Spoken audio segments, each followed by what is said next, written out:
G'day viewers, it's Wednesday, made it halfway through the week, it's hump day, hopefully we're feeling a bit better, making it through the week, I hope you're feeling well. Now on Wednesday I often do a video I call Wangafat Wednesday, an acronym that stands for What Am I Not Giving a Fuck About Today, where I usually talk about news stories that are overhyped or just straight up stupid. And my wordy me, we've got a stupid one today, and in fact the full scale of the stupidity is yet to be revealed. This is what we call a developing story. Now some right-wing provocateurs seem to have come up with what they thought was a cunning plan to simultaneously discredit investigator Robert Mueller and the Me Too movement and the gullible mainstream media, but they are, let's put it charitably, fucking idiots. And their scam was exposed straight away, and they are really just looking super stupid. It seems like a key person behind it is one Jacob Wohl. And now he got famous as a teenager who started his own hedge fund. Like, yeah, go capitalism. And then he got pretty well known for getting into a lot of trouble for dodgy shit he did with his hedge fund. So, you know, that was a spectacular crash and burn, which appears to have affected him not at all, because he hasn't stopped being dodgy. These days, he's pretty famous for being Trump's #1 reply guy on YouTube. Not YouTube, Twitter. Now, if you've never heard the phrase reply guy, it's usually guys responding to sexy women they want the attention of. And I'm not saying Wohl's attraction to Trump is without a sexual component, and I'm not saying there's anything wrong with that if there is, but it's just he's desperately thirsty and posts these incredibly sycophantic replies to basically every tweet Trump ever does in the desperate hope that Senpai notices him. And that's, you know, he's been a bit of a joke for a while, and he now appears to have made himself an even bigger joke. I think he's going to go down in history as possibly the stupidest boy in the world. Because, as I said, he's come up with this scam to say Robert Mueller has credible accusations of sexual assault and rape against him. And he appears to have a cohort, a guy called Jack Berkman, who has said some stuff on video that he might end up regretting.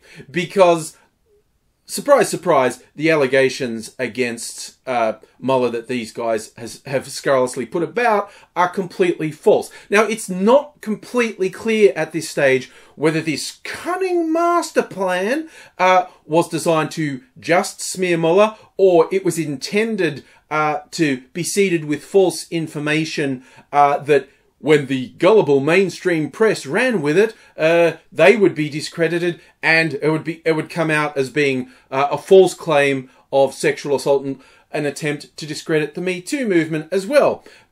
But like I said, it's so stupid and so transparent, it's just discrediting the people involved. And yeah, Mueller passed on the information they had to the FBI, which you'll be surprised to learn the protagonists, they're not keen about this going to FBI.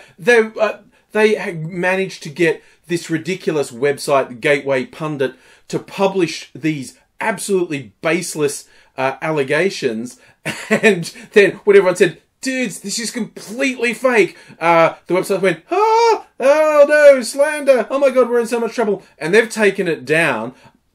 I'm not an expert in American law, but definitely there's a possibility of slander charges here, but actually trying to interfere with an investigation from a federal investigator, and it's gone to the FBI, I suspect there could be considerable trouble for these lads in the immediate future.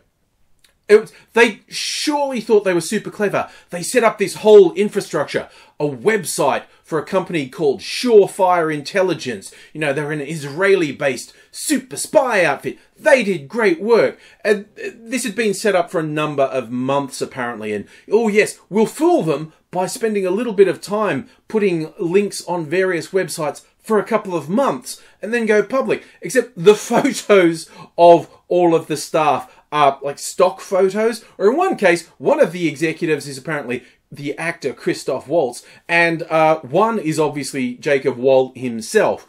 And so it's a paper thin scam. And there are some absolutely hilarious stories to read on, like one of the media outfits that got it and investigated it and uncovered quite quickly that it was bullshit. Talking to Wohl, and he's going, "Oh, I'm not involved in a scam. I didn't do anything." And they went, "Yeah, we rang the number on this company's website, went to voicemail that's registered to your mum." I'll say that again. He had it registered to his mum. And yeah, apparently he stopped talking to the media after they said, "We've discovered this about you and this website." And he's like, "Eh."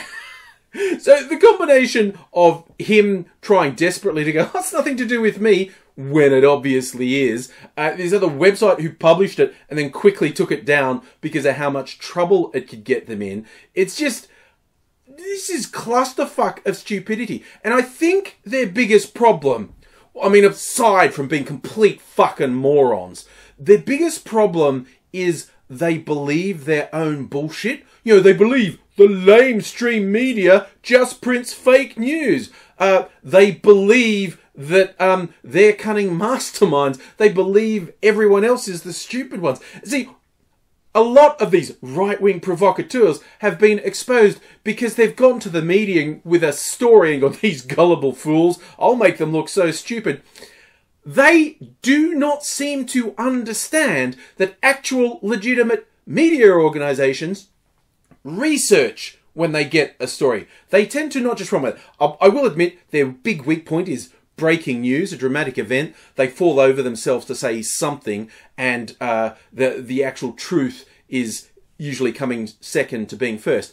But this is not a breaking news situation. This is someone trying to feed them a major story. For major stories, they research. You know, unlike Gateway Pundit that printed the allegation, well, put the allegations on their website with no investigation. And like within hours, people saying, "You idiots, this is clearly completely fake."